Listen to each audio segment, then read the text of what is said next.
Hello and welcome to my second episode of JK Talks Cars. In tonight's news we're going to hit VW again. It's good news though, it's not another scandal, although there has been another development in the scandal. And tonight I'll be reviewing the Ford Focus RS, the Mark III, giving my conclusion on it and my thoughts on it, based on my test drive earlier in the year. And tonight's feature is going to be based on toys and gifts basically that you can get for yourself and for your kids as Christmas comes near. So sit back, relax and enjoy the show.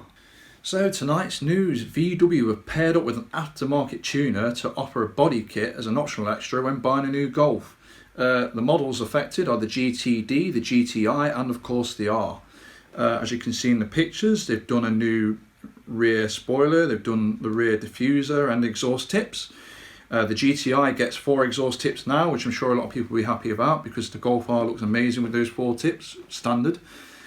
And one of the things that I was disappointed with on the original R, the OEM R, is no rear diffuser. It never made sense to me, that didn't. So yeah, that's good, although it should come with the R3 in my opinion. And then it's got the side skirts and a new front grille.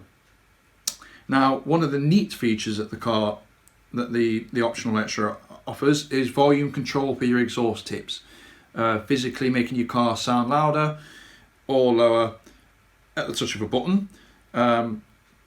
It'll be interesting to see how people get on with police with that. I'm sure it'll be legal, but yeah, it looks all right. I quite like the look of it. However, I wouldn't personally bother with it for 2 reasons. One, you're not getting any performance increase. You're still going to have a 300 brake Golf R or a 210 brake or 20 brake GTI, and you're still going to get 180 brake GTD. I believe it's 180 brake. And 2, the price, £3,995 for the GTD. You're having a laugh, and £5,225 for the R. You are having a laugh, VW. Surely it doesn't cost that much to get side skirts, a rear diffuser and spoiler fitted to your Golf R. I could be wrong, I'm not a modder. Please post in the comments what you think about the price, but I think it's typical VW and dealers raping us of our money, stealerships. And yeah, I personally wouldn't bother. It's all to tackle the problem that the Golf looks, understated, which is what we want, but that everybody now owns a Golf. If you drive around, you'll see a hell of a lot of Golf Smart 7s. So they're trying to make it so that you can bespoke your car how it looks, so it looks the way you want it to look, unique to you. Only it won't look unique to you because every boy racer and his dog's going to go for that option if they can afford it, and then you'll all be there with the same body kit on. So not sure it'll work. I think people will still prefer to go to their own tuner and do their own thing, which is part of modding. People are pleased with what they've done to their car to make it unique. So yeah, that's tonight's news. Now on to the review, the Ford Focus RS Mark III. So the Mark III Ford Focus RS, a fine car in its own right. Certainly not the car to steal my money though and make me get rid of my Golf R. So getting to it. It's 345 brake, 4-wheel drive like most mega hatches are nowadays. 0 to 60, 4.3 seconds I believe it is. Sorry, 4.7 seconds. 165 mph top speed. It's got a 2.3 litre 4-cylinder engine, so it expects 20% lower MPG than the Golf R. And the road tax is very difficult, can't seem to find out what it is, but I'm guessing it will be £290. The launch control was really good. It was an interesting program where the Golf R is far simpler. All you do is switch off electronic stability control, put your foot on the brake and go. The Focus is a bit more special. It's got its own proper program. And people are saying it's like the GTRs, Nissan Skyline GTR R35. I've never driven that car, so I couldn't say. I was hoping to, and I still am hoping to. It's just that, you don't get often dealers that give you the chance to do a launch control. So, yeah, I really loved it. I took it on a bit of a B road. It wasn't twisty, it was straight, but you could tell the car felt capable. Steering was quite good. Gear changes were adequate. And, at speed, the car felt comfortable. It was quiet, there was no wind noise that I could hear. So the refinement is good. Now, if you remember in the last video I did, my conclusion was that it was where the ride is concerned on public roads, it's between a Type R FK2 and the Golf R. The Golf R obviously being more comfy and the FK2 being firmer. So as an everyday car, I wouldn't like it because the clutch was quite heavy, but a lot of people aren't bothered about that. So realistically, it's not a daily driver car. It looks radical, although I really like the look of it. A lot of you didn't in the comments. So it's too radical looks wise.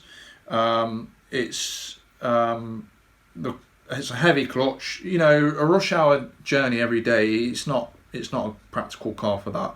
The seats weren't comfortable either. The dealer agreed with me in the video. If you saw the video, he agreed that the seats were too firm. So it's trying to be a track car basically. And you know, one thing that the problem with the car was the rear diffuser overheats on track, and it's a problem you can't just gloss over. It's because it's got a track mode. So, you know, it's basically Ford saying, here's the key to the car, go and take it on the track. And if you go on track and the rear diff overheats and it goes into limp home mode, to me that's really crap. So big thumbs down for that alone.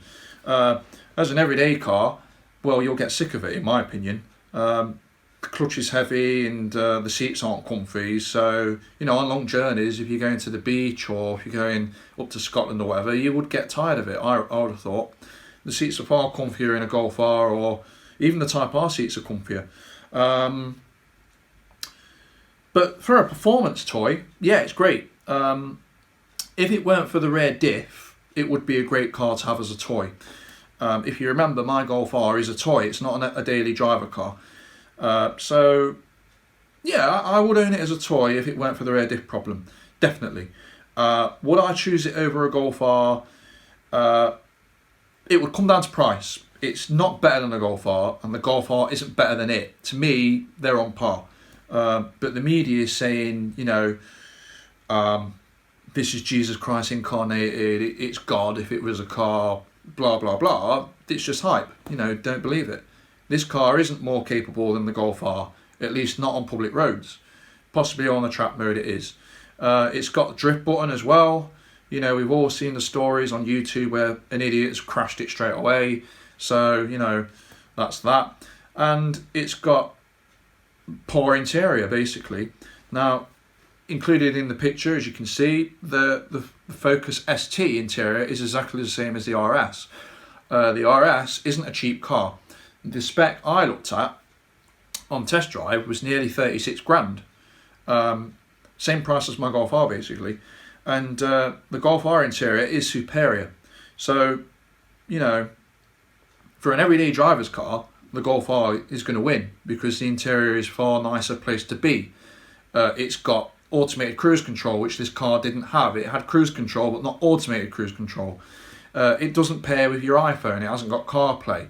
He reckoned, the dealer said it's coming out in the latest version of their software, but to me that's not good. You know, in this day and age now, people expect their cars to be talking to their iPhones and Androids or whatever. So that was disappointing as well. So it's got a lot of negatives for the car. Ultimately, it's not a daily driver car, in my opinion. The seats aren't comfy enough, the clutch is too heavy, the interior isn't very nice. Now, a friend of mine owns a Ford Focus. It's on a 12 plate and the interior is falling to bits, and he paid quite a lot of money for it as well. So yeah, I wouldn't buy it. I'd only buy it as a toy if the rear diff didn't have a problem and if the price was far cheaper than a Golf R. That's the only way I'd choose one over a Golf R. The other downside is there was a 12-month wait list when I looked to buy in September. That's probably gone up now, because if you look at the BMW M2, it started off with a 6-month list and it went 12 months. Now it's at 18 months. So, you know, it is what it is. So yeah, ultimately, to conclude, I enjoy the car. It's great fun to drive, but I wouldn't own one. So that concludes the review. Now on to this week's feature. So tonight's feature, which gift should you get for your petrol heads or for yourselves? So the first thing I'd go for is the Auto Glim Perfect Body Wheels and Interior Gift Collection. If you've been watching my channel for the past year, you'll see that I've been using Auto Glim products. I've been using the clay bar, which is awesome. I've been using the tar remover, which is really good. I haven't used the resin polish, but everybody's saying great things about that, and I've got that as well. It came with my clay bar kit. So those items are included with this package, as well as other kit for your wheels and for your interior, obviously. The wheel protector's getting good reviews as well. I personally wouldn't bother with that because I've got some Poor Boys wheel sealant, which has been highly recommended, but it's had really good reviews, so yeah, go for it. I'm getting this kit myself, but I'm waiting for after Christmas just to see on eBay to see if it comes out any cheaper. So yeah, that's the first thing I'd go for. Then the next thing you should go for is if you haven't got one, is obviously a good mini jet wash. Mine is the 1.4 kilowatt Karcher K2, I think it is, and I'm very happy with it. I paid 90 quid for it. It was on offer at Morrison's. It came with house cleaning kit as well, and it does a real good job of cleaning my cars. I haven't got a single scratch on my Golf, and yeah, I recommend it. It's good on the wallet as well. I've been using Karcher all my driving life since I was 19. Back in 2006 we bought a 7 kilowatt unit, and we've still got it. It still works. Set my tyre bar alarm off a few times. So yeah, I'd go for a Karcher K2, but I think any would do where reliability is concerned. Something for the kids, build your own V8 engine. That was featured on Top Gear a few years ago, but you can pick them up now for 25 quid off eBay, and it's great. You and your kid can work together building a V8 engine. Once it's constructed, it actually turns over like a real engine, and when the pistons go up and down within the cylinder chamber, they spark, you know, with the spark plugs and everything. So yeah, that's a really good gift. It's created by Heinz, so you know, the Heinz manual people. So yeah, that's definitely worth going for in my opinion. I'd get it for myself as well, not just for kids. Another thing I've seen that looks pretty cool is the Ferrari F40 and the Caterham 620R Lego kits. I don't know how much they are. If you look on eBay and Amazon, you'll get them probably 40 or 50 quid. But again, it's good fun to build with your kid. I think I was 13 when I had my first Lego kit, and it was a pirate ship, and I really enjoyed it.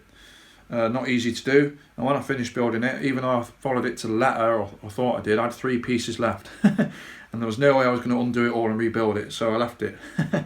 So yeah, Lego, that's a good toy to go for. For the kids, another thing you should go for yourself, if you're single particularly, is a Porsche keyring. I could tell you a story about that. A friend of mine, he had a Ferrari keyring, dirt broke. He was riding around in a 1 litre Metro, and yeah, we used to go clubbing together and drinking, and he'd do the usual trick. He'd put the keyring, if there was a few girls next to him, he'd put the keyring on the bar, boom, he's got the girls chatting him up and whatever. When I last went out a couple of years ago now, when I got chatting to some girls, I jokingly said I owned a Ferrari and a Porsche, and you know, they got excited and they wanted to see the keyring, and then when I pulled out my Type R fob, they weren't impressed.